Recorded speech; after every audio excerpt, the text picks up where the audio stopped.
we're at a Mexican standoff with the Iranians, which means we're going to have to negotiate some kind of arrangement that's not just in our interest, but also in their interest to get them to release the chokehold on the Strait.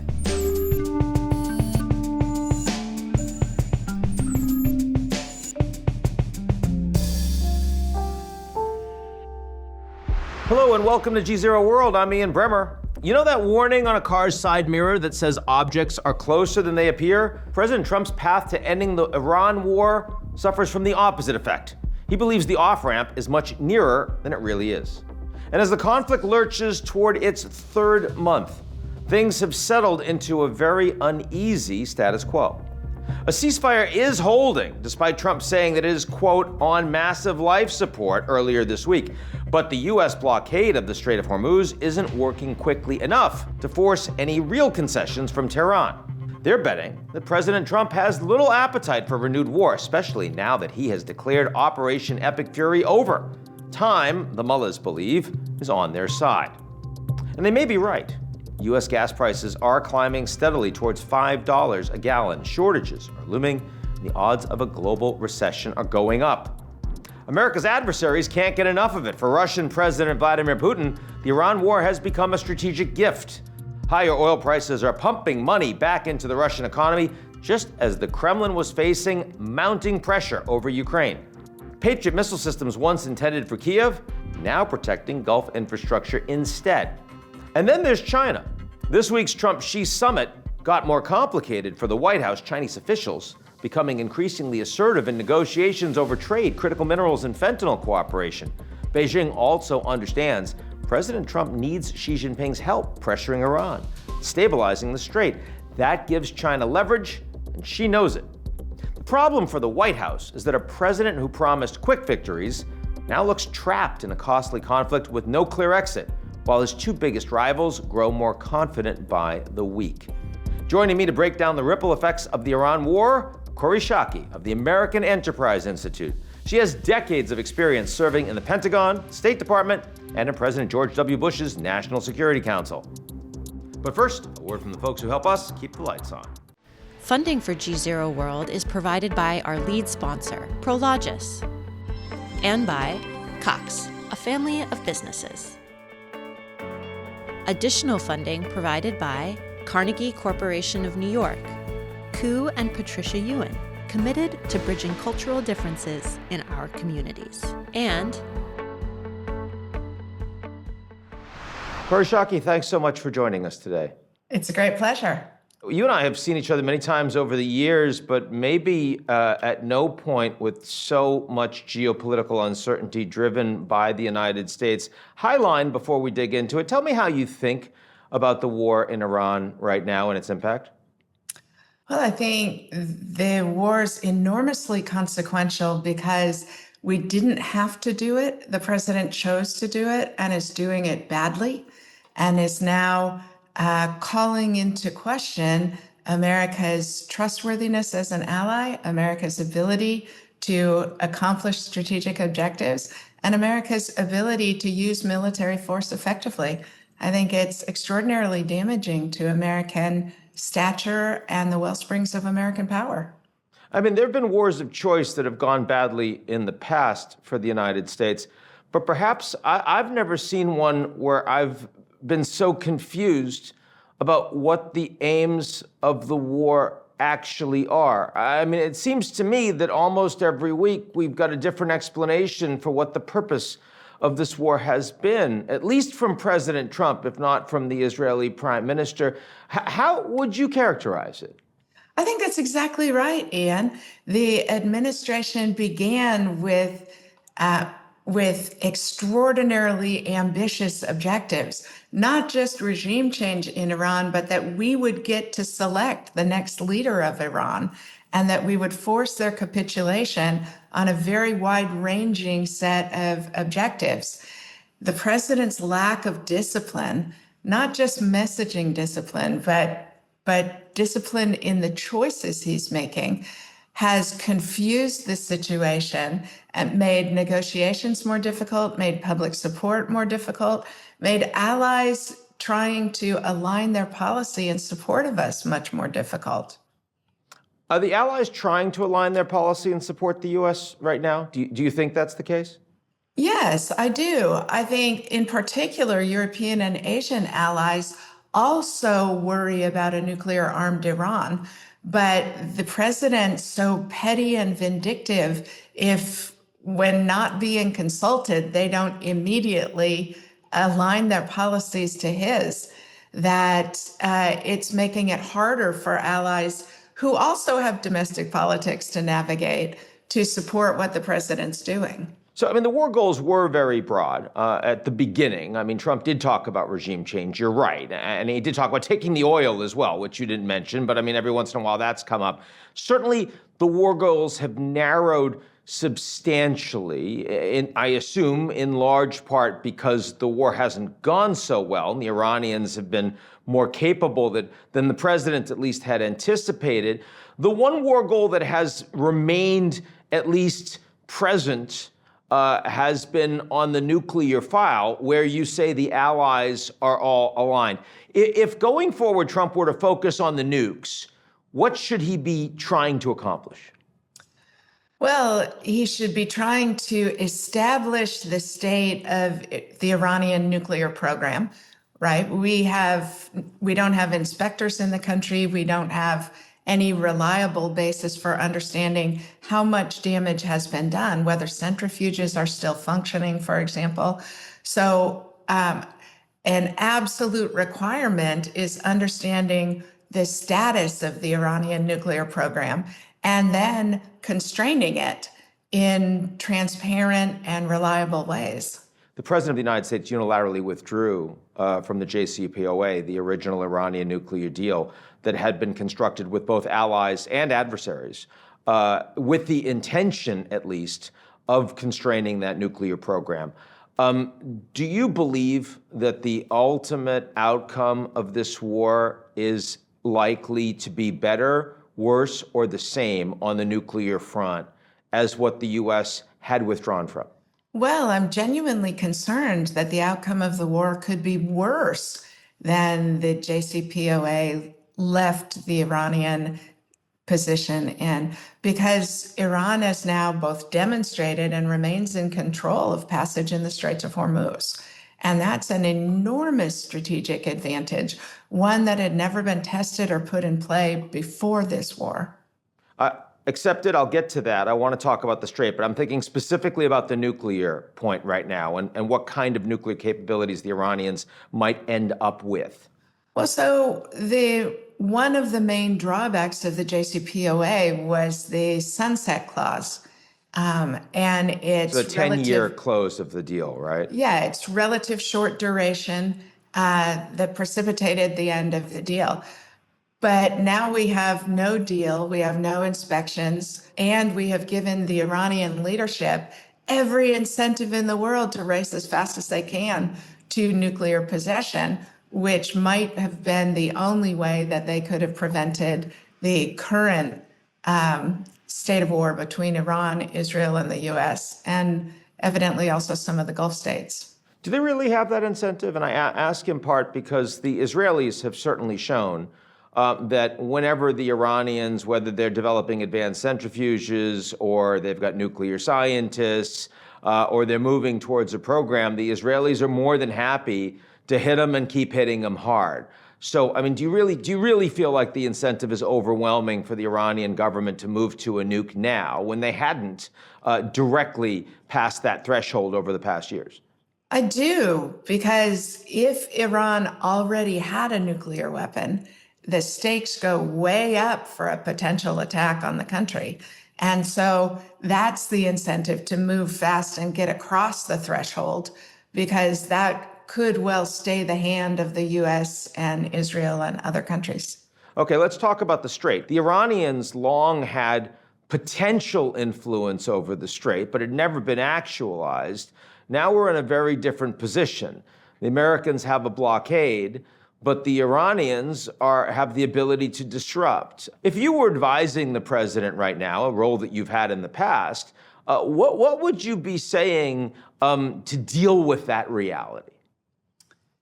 Well, first of all, we should never have played ourselves into this position. Understood, but here we are. Easily anticipatable that the Iranians would make a move against the Strait of Hormuz, and we should have taken, in conjunction with the attacks on Iran itself, we should have taken steps to pre-deploy forces so that Iran wouldn't have such an easy play to make.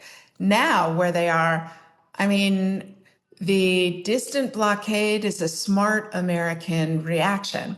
That is, we can prevent Iran from benefiting from having control of the Straits, but we're not willing to escalate, which would be a substantial escalation, and force openness of the Strait. We can't make commercial providers run the risks of going through a potentially mined or potentially attack-prone strait.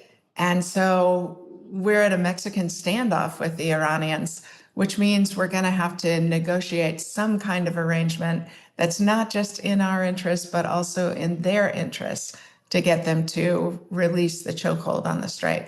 So in other words, pay the Iranians off. You don't believe that further escalation in this environment is the right choice for an American president?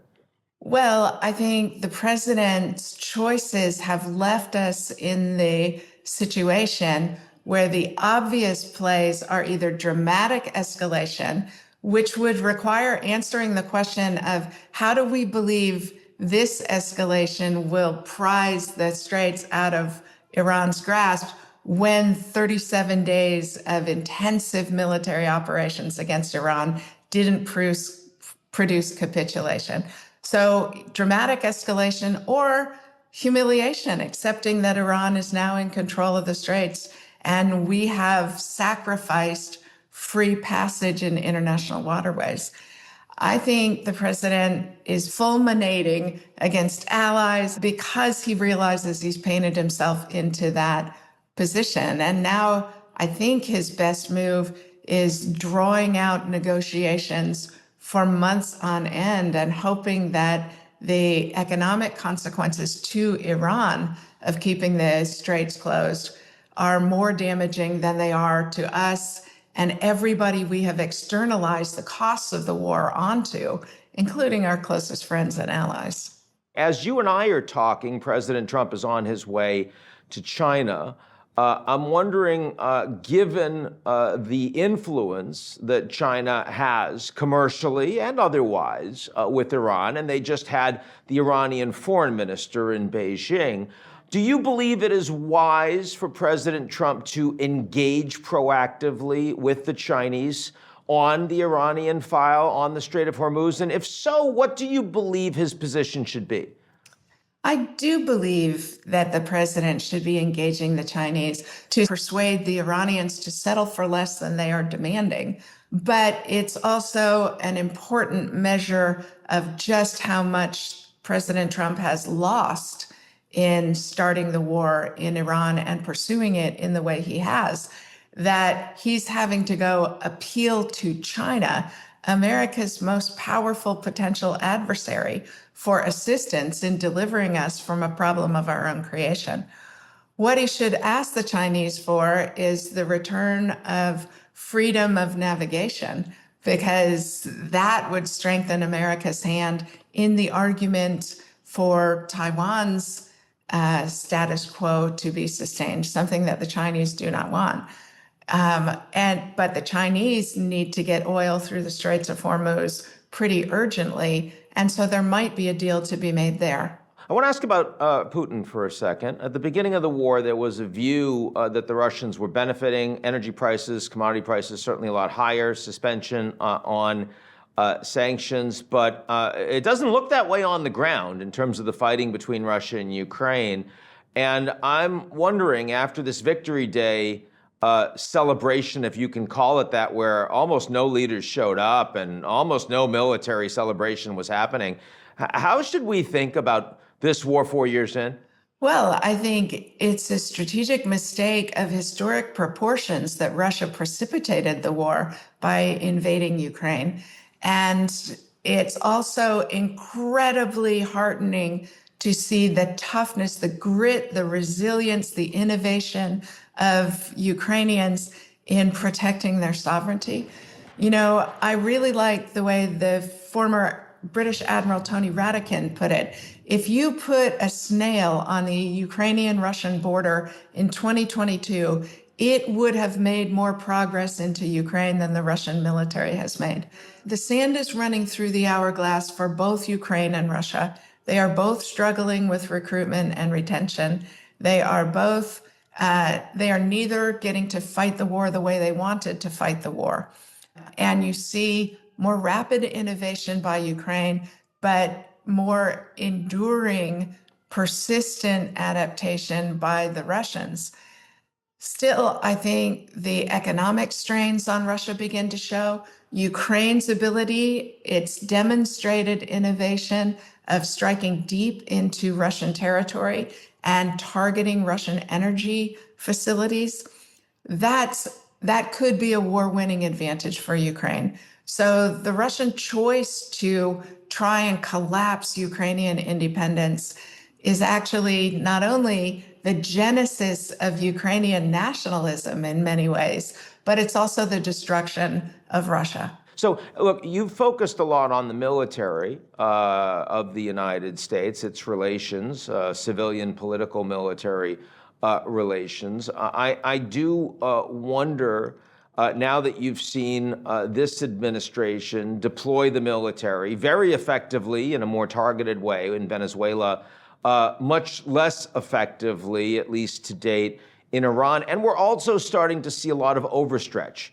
Systems being moved out of the European front, out of the Asian front, to reposition in the Middle East. Talk a bit about America's superpower militarily and how that is looking perhaps to both allies and adversaries around the world.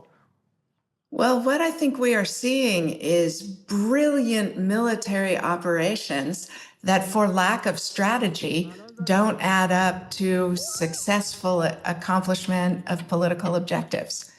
And that has to be a worrisome sign to America's friends, because it undercuts the value of American military prowess, that we can't win wars with the military alone.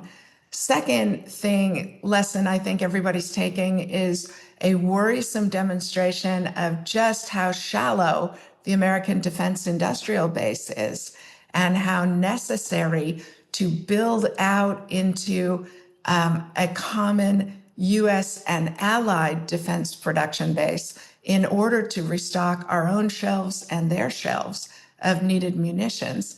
And I think a third lesson is the demonstration that the United States made a reckless set of choices on Iran and could make a reckless set of choices on the security of allies. In fact, it has made a reckless set of choices that is affecting the prosperity and the security of allies.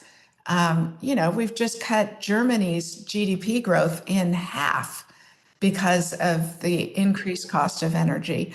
So we are externalizing the costs of choices we made onto allied shoulders. And that has to be a major breach of trust with America's allies. And I mean, allies for a long time, particularly in Europe, but also Canada, also Asian allies, they have not been involved in a true burden sharing of collective security. They've not spent as much on defense.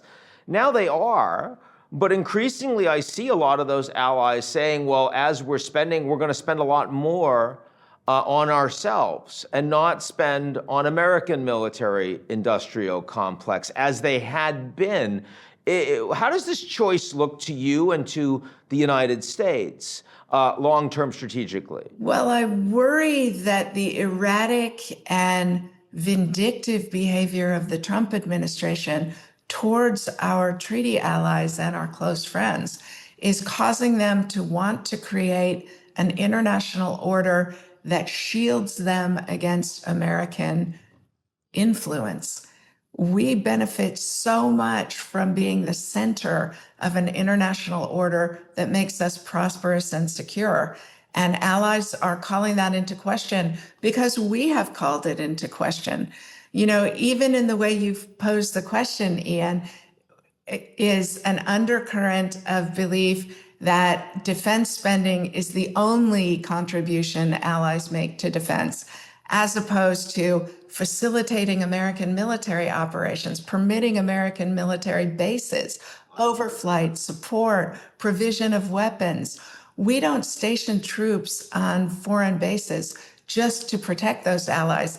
It is a fundamental enabler of American global power projection. And stabilizing Europe and Asia is not just good for Europe and Asia, it's good for the United States too. These are our investors. They are places where we invest. They are places that we care about being secure. And so calling all of that into question, causing allies like Canada that we have a 3,500-mile border with to question whether the United States is a threat to them is collapsing the international order that not only we built for our own benefit. Okay, Kori, you're bumming me out. Give me something positive you're thinking about right now in terms of where you think the global order is heading. Well, I do think America's adversaries, even as they are benefiting from America's reckless choices, I would still rather have the American president's hand than Xi Jinping or Vladimir Putin or the Iranian leadership's hand, because the well springs of American power, our system isn't necessarily good at having it right, but we're pretty good at getting it right, fixing our mistakes. And America's mistakes are fixable in a way that I think Russia's and China's and Iran's are not. Kori Schake, thanks so much for joining us today. It was a pleasure.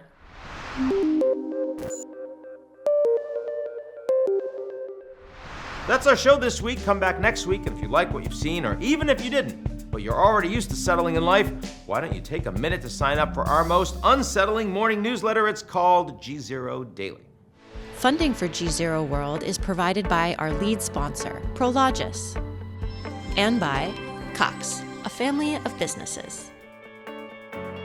Additional funding provided by Carnegie Corporation of New York, Koo and Patricia Ewan, committed to bridging cultural differences in our communities, and